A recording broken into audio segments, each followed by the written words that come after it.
Además, confirmando una medida de fuerza que va a tener lugar la próxima semana en nuestro país, que habrá que ver el nivel de acatamiento que tiene. Decíamos días pasados que quizás muchos trabajadores no se sienten identificados en esto de los datos estadísticos, de que las clases más populares son las que acompañan al presidente Javier Milei.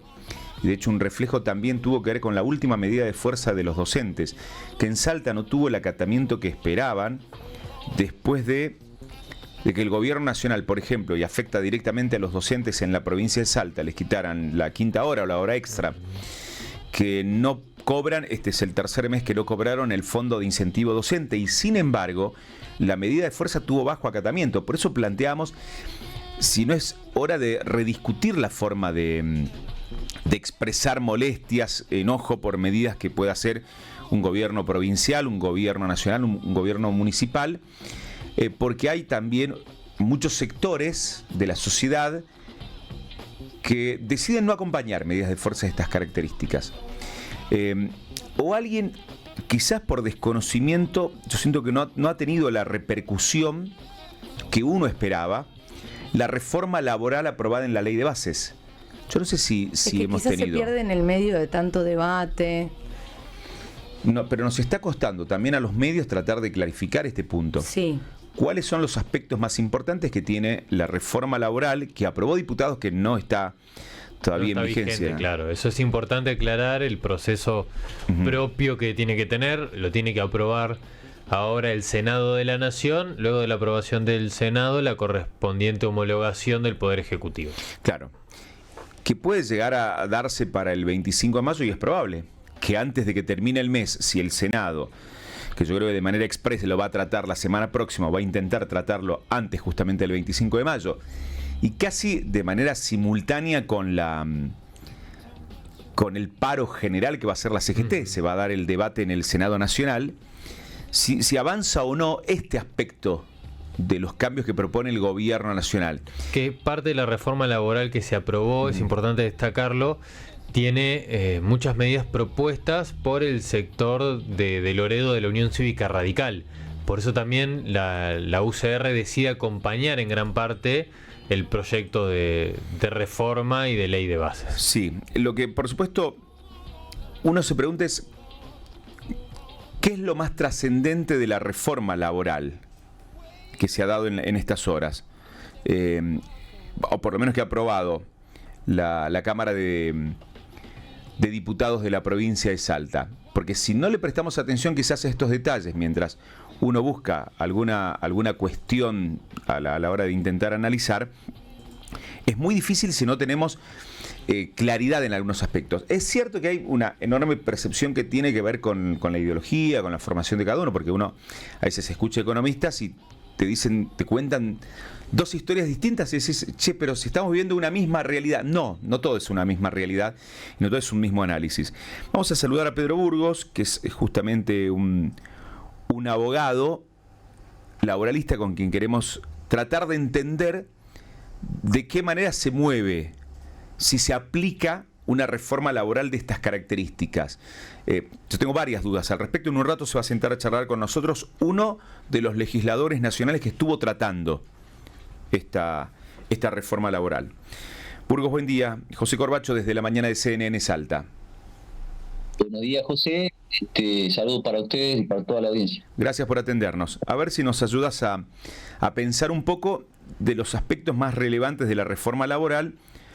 ¿Cuáles son los que pueden tener más litigiosidad? No sé si está bien expresado.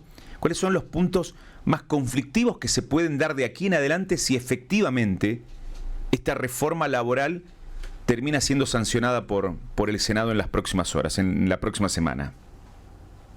Bueno, para arrancar yo te diría el tema de las indemnizaciones. Como ustedes saben, se ha mantenido, ¿no?, el sistema indemnizatorio que nosotros llamamos contra el despido arbitrario, es decir, cualquier motivación que derive en la extinción del vínculo laboral, que no tenga causa, o al parecer no tenga ninguna causa, significa una cobertura para el trabajador que debe cobrar una indemnización que está valorada hoy en día en un mes de trabajo, es decir, un salario por cada año de trabajo. Lo que se ha incorporado ante este proyecto es la posibilidad de que a través de la negociación colectiva, esto es decir, sindicatos o asociaciones gremiales y cámaras empresariales, se pueda modificar el convenio colectivo y en lugar de esta indemnización que yo mencioné, se incorpore lo que se llama el fondo de cese laboral, que se relaciona con el sistema indemnizatorio de la construcción, que en este proyecto de ley significaría el 8% del aporte que tiene que hacer el empleador por cada mes de sueldo que perciba el trabajador, que va a una cuenta y que en definitiva cuando se termina la relación laboral el trabajador lo cobre. Pero ya al arrancar con esto, que va a venir por negociación colectiva, hay una disminución en el pago de la indemnización comparada con la actual indemnización. Porque si comparamos los sistemas ya hay una baja del 5% en adelante de lo que significa el actual sistema indemnizatorio y esta posibilidad de incorporación por negociación colectiva. O sea, un empleado que es despedido entonces, si se aplica esta nueva modalidad de cese laboral, ya comienza perdiendo con lo que percibiría de indemnización. Y el otro punto, ese 8% que pone el empleador, a un fondo que manejaría ¿quién? Porque a mí me hace mucho ruido eso cuando hablamos de fondos y mucho dinero. Sí, bueno, si se sigue el sistema de la construcción, se deposita en un banco y queda a disposición del trabajador cuando se extinga la relación laboral. Lo que hace el empleador actualmente en la construcción es emitirle una constancia, un certificado para que pueda disponer de esos fondos el trabajador cuando concluyó la relación laboral. Pero acá hay una situación muy arbitraria, por así decirlo, porque si de alguna manera lo que busca el gobierno nacional es disminuir las erogaciones que tengan que hacer los empleadores, en este caso las está agravando, porque solamente en el sistema actual se abona indemnización cuando hay algún incumplimiento por parte del empleador. Pero cuando el empleador cumple, no tiene que pagar indemnización, ¿no es cierto? O cuando hay un motivo que justifica el despido, tampoco se paga indemnización. Y en este caso de incorporarse, vuelvo a decirlo, por negociación colectiva, por los gremios y los empleadores, se va a pagar a todo el mundo. Por lo tanto, el empleador que cumple, lo mismo va a tener que hacer un aporte del 8%, lo que para mi criterio es una situación muy contradictoria entre lo que se dice y lo que se pretende aplicar, ¿no? Entonces, también para agregarte en el caso de las indemnizaciones, sí, nosotros actualmente, jurisprudencialmente, en una construcción de carácter de derechos humanos laborales internacionales, con fallos muy importantes, fallo Panamá, Perú contra Lago, es decir, de la Corte Interamericana de Derechos Humanos, se ha señalado, por un lado, que no hay tarifa en el despido discriminatorio. Si yo discrimino a alguien y eso genera la desvinculación del trabajador o de la trabajadora, obviamente iré a un juicio y me van a condenar de acuerdo a los daños y perjuicios que haya sufrido ese trabajador o trabajadora por ese despido. Y además, en el caso que se acredite eso, siguiendo esta normativa internacional y jurisprudencia nacional e internacional, podré volver a mi trabajo si yo lo pido. Si yo no pido volver a mi trabajo, cobraré las indemnizaciones y los daños y perjuicios.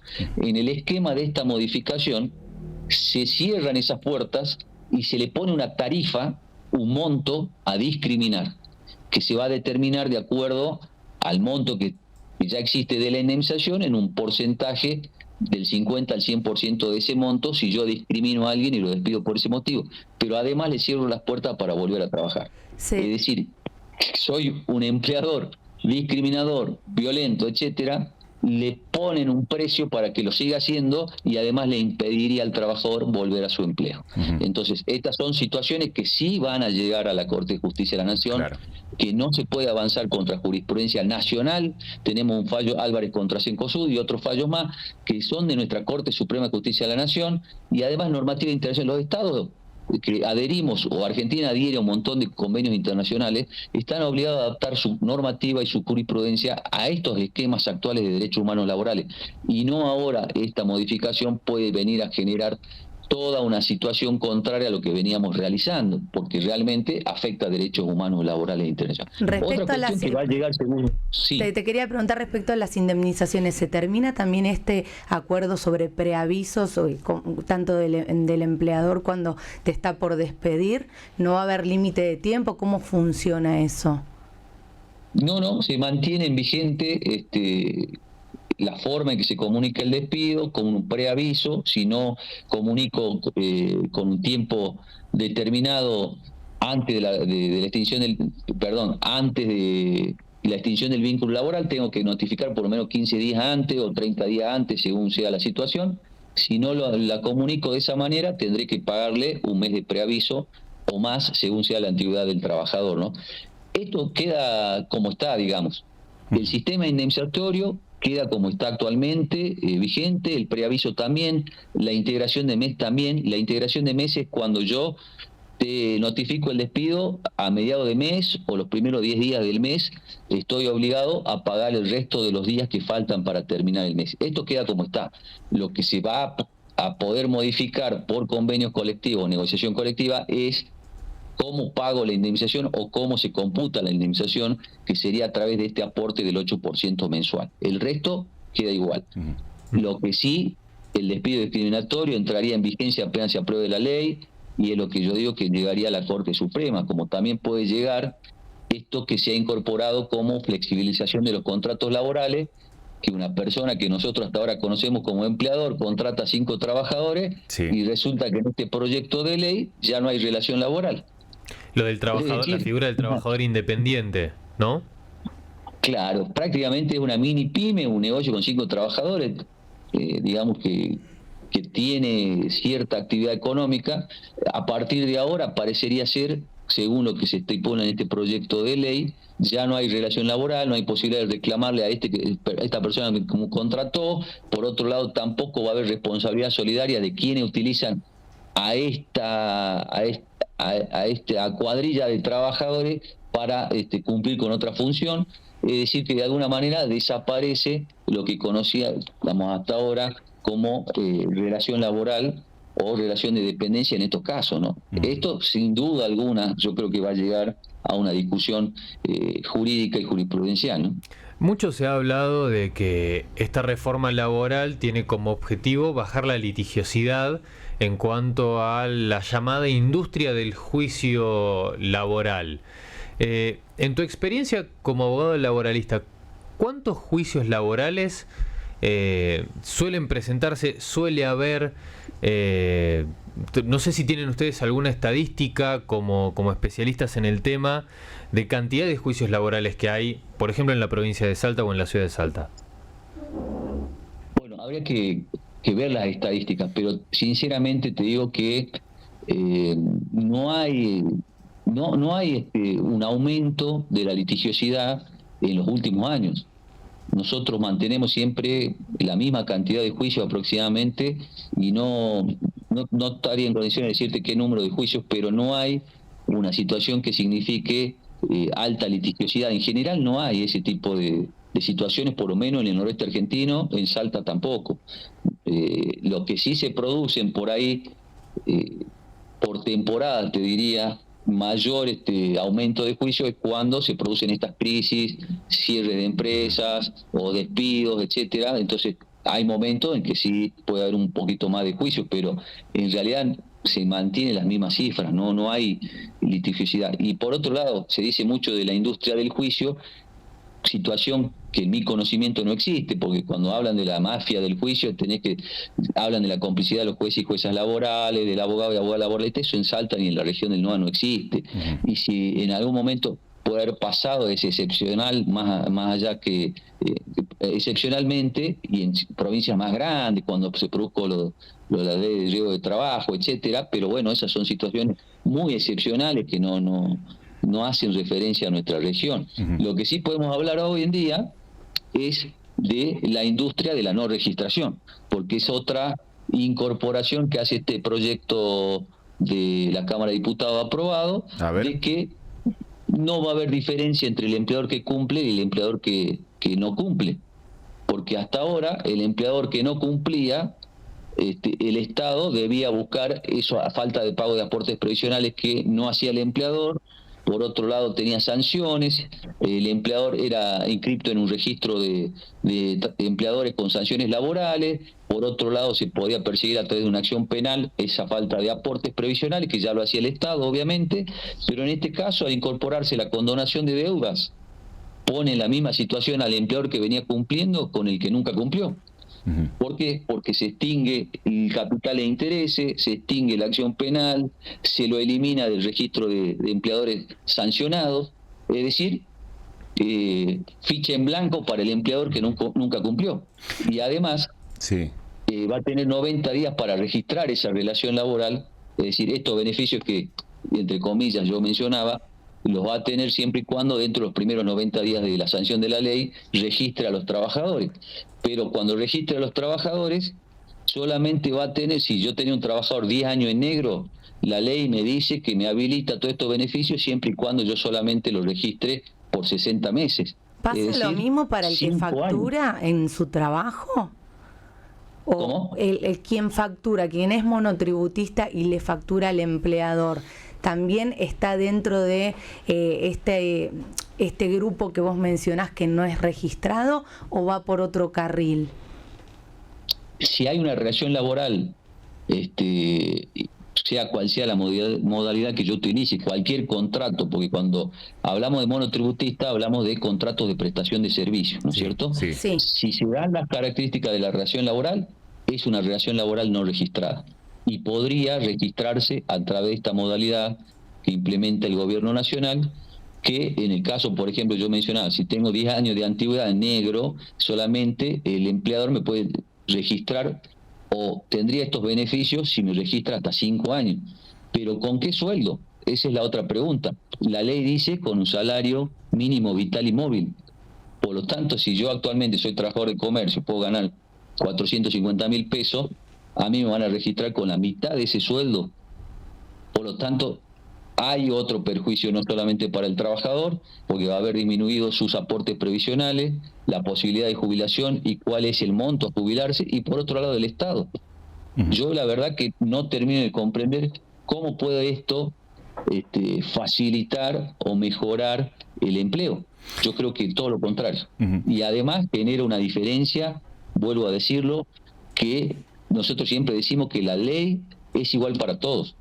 Y en este caso, el empleador que venía cumpliendo, ¿cuál es el beneficio? Estamos de alguna manera quitándole incentivo al empleador que siempre cumplió, al empleador que cumplió con todas sus, más allá de todas las situaciones que se atravesaron en estos últimos años, y ahora no tiene ningún beneficio. Te pregunto, Pedro, respecto a la informalidad laboral que tenemos en la provincia de Salta. Tiene cerca de un 50% de informalidad laboral. El Estado provincial, nacional y municipal es uno de los primeros que utiliza diferentes artimañas para tener informalidad laboral. ¿Alguna de estas medidas consideras que puede ayudar a bajar la informalidad en el país, o la va a acrecentar? A mí el punto que hacemos referencia de los trabajadores independientes me hace muchísimo ruido, pero ¿vos pensás que alguna de las medidas buscará que el empleador tome mano de obra de manera formal? Con respecto a la primera parte de tu pregunta, del Estado nacional y provincial, municipal, sí, hay que aclarar que ninguna de estas situaciones se le aplica al empleo público. Claro. ¿No? Es decir, que las modificaciones que se están haciendo son para el empleo privado.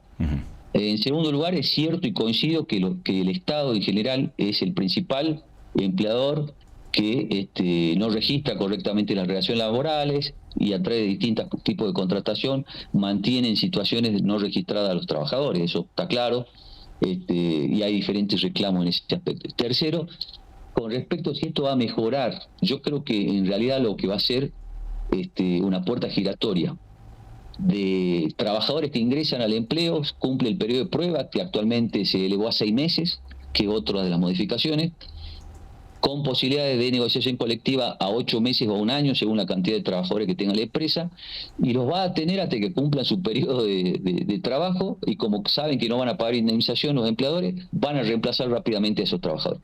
Creo yo, desde esta visión, que eso puede llegar a ocurrir en la Argentina, que la utilización fraudulenta, si bien está establecida en este proyecto de ley, va a ser una de las situaciones que se lleve adelante en una discusión también de jurisprudencial o una discusión judicial, ¿no? Que los empleadores utilicen este sistema para cada 6 meses cambiar prácticamente a los trabajadores que ingresaron con periodo de prueba.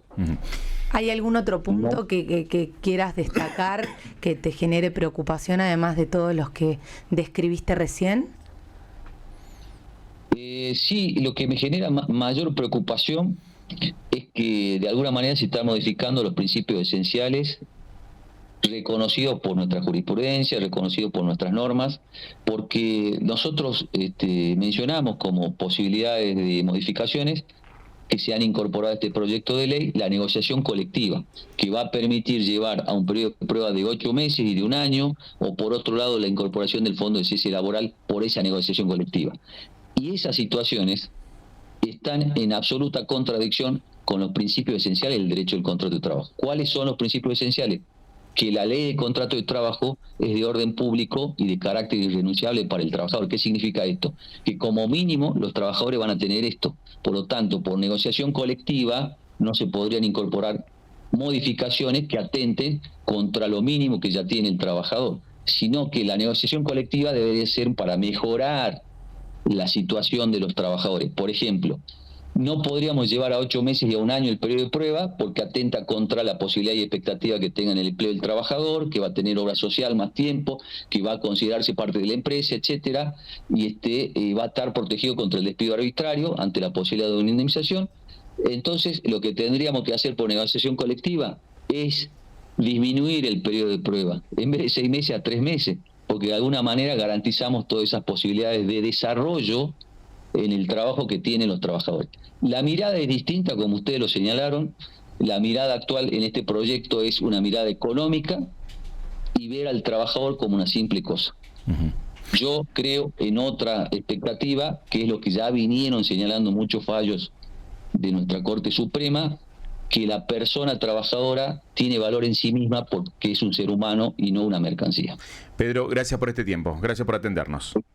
Muchas gracias a ustedes, buenos días. Que tengas buen día. Pedro Burgos, abogado laboralista, no le encontramos hasta ahora, por eso vamos a seguir escuchando voces, porque quizás aparezcan otros abogados laboralistas que le den otra mirada, pero bueno, hasta aquí no le encontramos todavía una opción positiva pensando en el trabajador. Para el trabajador, positiva para el empleador, varias. Pero ojo que ahí citó un ejemplo de por qué también puede ser negativa para el empleador. Dice, no es lo mismo el empleador que hizo las cosas bien y termina siendo beneficiario el que hizo las cosas mal. Es la eterna discusión argentina. Es como el blanqueo de capitales. El blanqueo de capitales o la moratoria de los impuestos. Vos no pagas impuestos durante 15 años, te meten en una moratoria, terminás pagando menos o a valor nominal, y el que pagó todos los meses correspondiente no tiene ningún tipo de beneficio. Digo, las moratorias impositivas son históricas en nuestro país, y esto va bastante de la mano en este sentido lo que decía. Si se aprueba la ley en el Senado por 90 días, los empleados que no tenían registrados, los empleadores que no tenían registrados a sus empleados van a poder tener una exención del hasta el 70% de las multas, y no van a tener ningún tipo, no va a caer sobre ellos ningún tipo de figura penal a una persona que incumplió la normativa laboral del país. Durante años. En algunos casos hay empleadores que tienen gente en negro durante años. Ni siquiera en el tema del monotributo, que fue de lo último que se incorporó, como para me presta servicio. Sí. Pero bueno, hasta vamos que a ver. haya una continuidad, como decía él. Un capítulo que no hablamos con Pedro Burgos, pero no sé tampoco si la reforma laboral cambia en algo, es el tema de las pasantías, porque también ahí hay... Si lo digo mal, hay un lindo curro en esa cuestión, porque también terminan teniendo la figura de empleado, pero a un bajo costo, porque es pasantía que se va renovando. Entonces también pero lo que pasa es que como no se modificó, digamos, si hay que hacer alguna modificación con respecto a este punto, debería ser puntual, ¿no? Lo que se modificó es el tema del periodo de prueba, que es de 6 meses, y dependiendo la cantidad de empleados que tenga la compañía, lo puede renovar. Hasta un año. Hasta un año, que es en el caso de las pymes. Cuanto menos empleados tenga, más tiempo de periodo de prueba, ¿no? 9-7 en la República Argentina, la mañana de CNN Salta.